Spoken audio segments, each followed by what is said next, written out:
Hi everybody, it's Dee Watterson here from Ignite Yourself, Changing Fear into Action, and welcome to Q&A Tuesday, the place to be to get all your questions answered.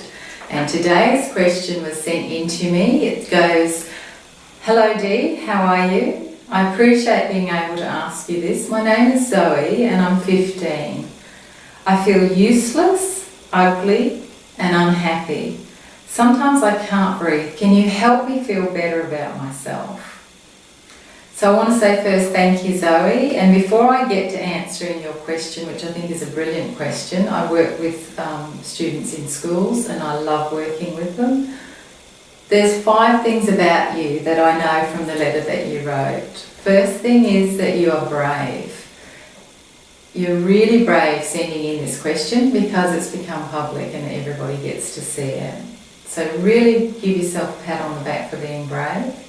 The second thing I know is that you're considerate, because in your letter you asked me how I was before you even got to talking about what it was that you needed.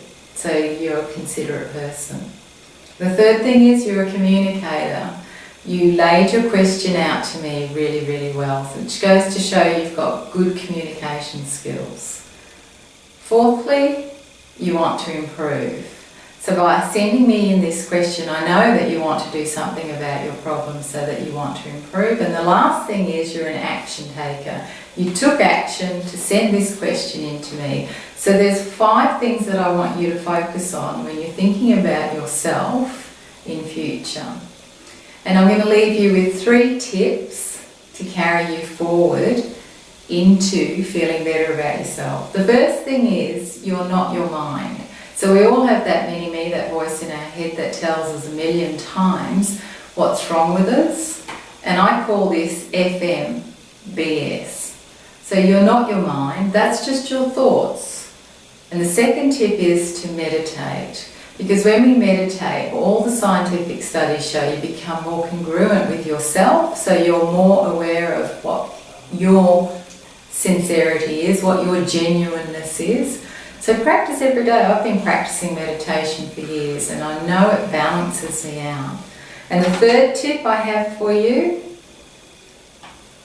is to change the station. So let's get off FMBS, dance and have some fun. And all jokes aside, I'm quite serious about this, because when you move and you're dancing, you're having fun, you're happy, you're changing the chemistry in your brain, and before you know it, you're feeling a hell of a lot better. So Zoe, I hope you will take these 3 tips and use them. And anybody else watching, if you or anybody else liked what you're seeing or hearing, please put a comment in below. Thank you.